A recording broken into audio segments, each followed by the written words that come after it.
Hello everyone, back again. A little more storytelling, I suppose, for you. Thanks again for all your support in the comments. You know, when I was in Thailand, right, I really wanted to set up home there and not come back to the UK. I had no ties back in the UK really to speak of. You know, I wasn't married, I had no kids, I was single. My family were getting on with their lives, and they always had. You know, I hadn't really spent much time with them because I was in and out of prison for most of my life, so I didn't think they'd miss me. And I loved Thailand. I'm a world-class card carrying pleasure seeker. I got off the plane in Bangkok and the heat just hit me. It was like a wave of tropical heat, and I was like, wow, never experienced nothing like this. And I just fell in love with the place. I fell in love with the smells, the people. You know, the whole beauty of Thailand was overpowering, and I enjoyed it. You know, and I moved up to Chiang Mai, met this Japanese American girl called Noelle. Fell in love immediately. You know, I'd fall in love with a cheese butty, mate. I swear, he smiled at me, that was it. You know, I wasn't really emotionally well. But anyway, that didn't last long. They never did, you know. It's them kind of relationships are never going to be good for you. You know, you've got to start building a friendship and stuff like that. I don't believe in love at first sight, you know. Our eyes locked across a room and suddenly we were in love. That's bollocks. It really is. Unless you're like an addict in the grip of lust and you're just going, you know, wedding bells again. So anyway, I lived in Chiang Mai, and you know, I got to a few meetings up there, built a few friendships with people who were living there, started asking questions about how they maintained and sustained their living.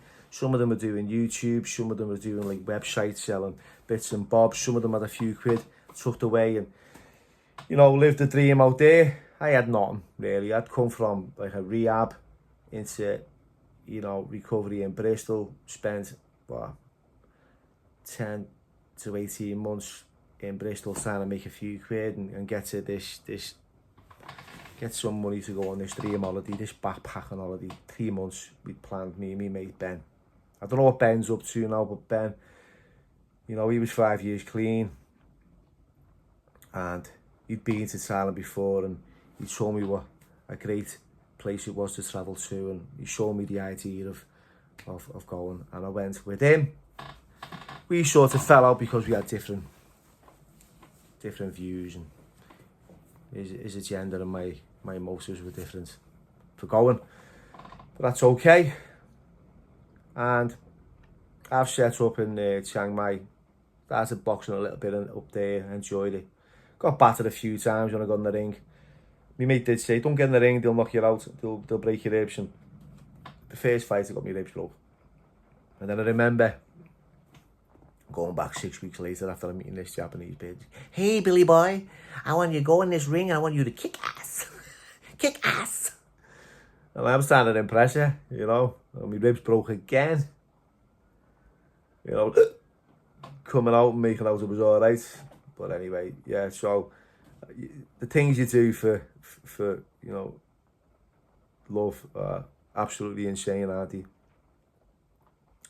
So she's married, her husband's in the States, she never sees him. She's like a trophy wife and she's lonely.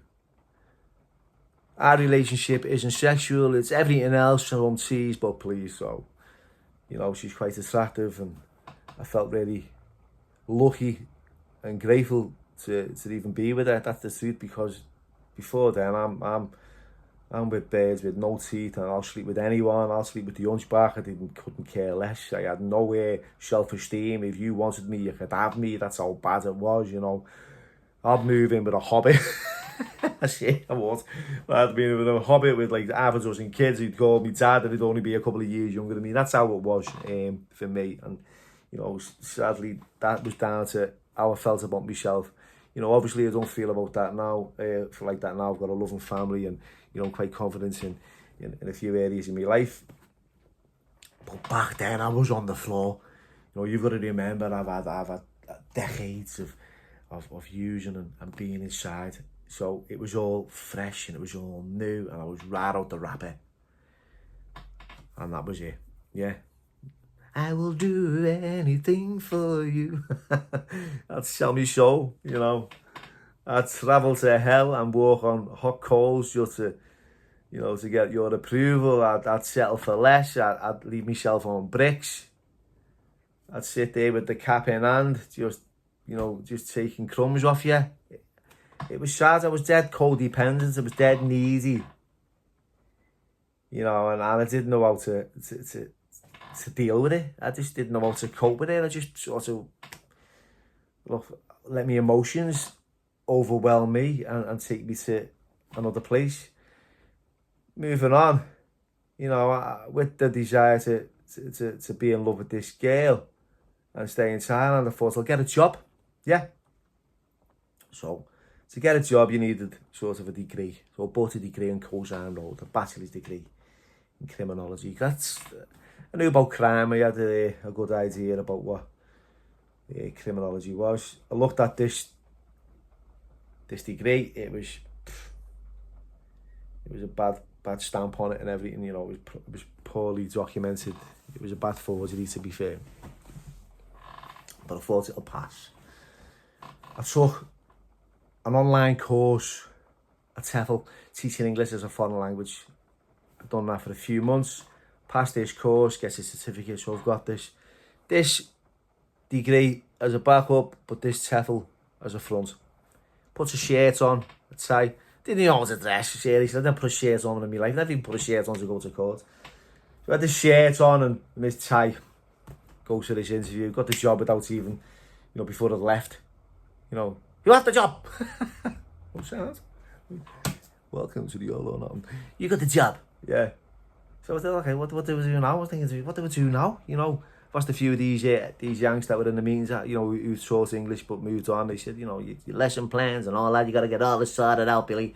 You know, you have to make sure you get this disciplined and routine and get them all sorted and make sure they're all aligned to what you're saying. I was like, what? I haven't got a clue here, you know what I mean? I went to this school, this shirt and tie on. Stood there and I froze on the spot. There was 50 kids all staring at me, right? I'm sellotaped to the wall here. I don't know what to say.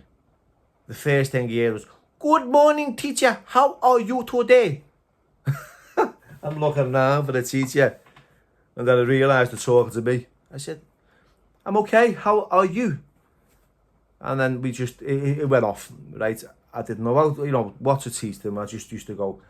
It was all vocabulary. It wasn't grammar, so I was grateful for that. So it was good morning. It's easy to write that on the blackboard. Good morning. How are you? My name is... And he had to speak really slowly and compromise my own identity because they couldn't understand me. Even one of the headmasters was like, "Can we have a look at your passport? We don't think you're English. We think you're Polish. You know, your accent's a bit different. What part of Poland are you from?" I was like, "No, I'm from Liverpool, and this is how we speak." They wanted like American speaking teachers, because that's how, you know, some of them English schools were. But this one, you know, they took what they had with me. I worked there for 3 months. I enjoyed it. I enjoyed working along with the kids. They learned absolutely nothing from me apart from Scouse. Now then, what's happening, Bill? I heard them singing, said cars, and, you know, we used to have a laugh, and that was it. That was as good as I got. I just turned up, really. But you know what I found, right? At the end of the semester, the head teacher wanted me to pass everyone.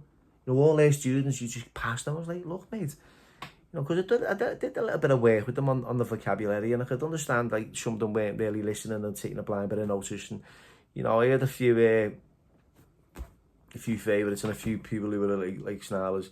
But what he wanted me to do was just pass them all. And I was like, "Nah, you can't do that, lad. This is it's heavy, that, mate. These look, you can't even say hello." He said, "I know, but it helps with the funding with the parents, and you know, it is what it is for them." But, you know, I did what he asked and just got the wages. The wages weren't the greatest, but they were, you know, I think it was about 6,000 to 10,000 a month. No, I know it was actually more than that. Actually, it was 12,000 baht a month. I think what it was 4,000 baht for the Thais, and the English or the foreigners got at least 10 to 12,000, which was more than enough really, because it cost you like what, 1,000 baht in rent, you know, a month. That was, you were flying then. It cost you like, I bought a bike in the end, bought a CBR 150, little whip it was.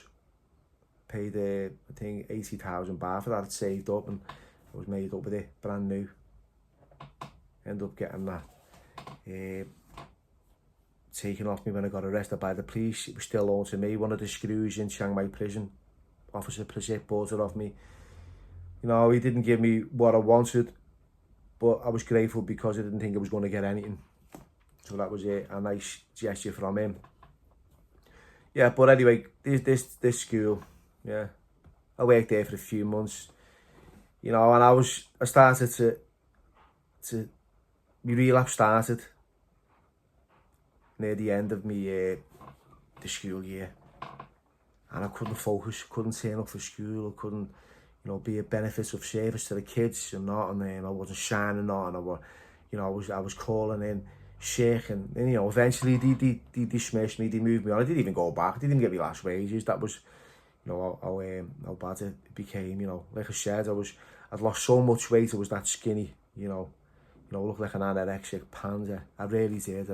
You know, started to take steroids and smoke crystal meth at the same time, and you know, I wouldn't suggest that to anyone. I was on Deca, Durabol and Sustanon injections. I paid for the course because I realised I was losing loads of weight, but at the same time I didn't know how to diet, didn't know how to eat, didn't know how to train. I thought if I take these steroids, I'll just go big. I had no understanding of how steroids worked, and you know, soon I just got skinnier and skinnier, but more cut. It was weird, and I believed I looked well. I really did. I thought I looked amazing. So yeah, that was part of like my journey. I lost a job there. I couldn't fight anymore. I was getting in the ring, you know, using before I'd get in, and I'd be gashing within 2 rounds, and I'd lose, and the shame would kill me. But I'd only do it for the money, you know. I was living on green curries. I was actually living, in the end, on bamboo soup. I was eating bamboo soup out of a bamboo bowl with a bamboo spoon, living in a bamboo hut, sleeping on a bamboo mat. Billy Bamboo, yeah. That was fucking true story, mad. Honest to God. But anyway, again, hope you've enjoyed these little shorts. Thanks for listening.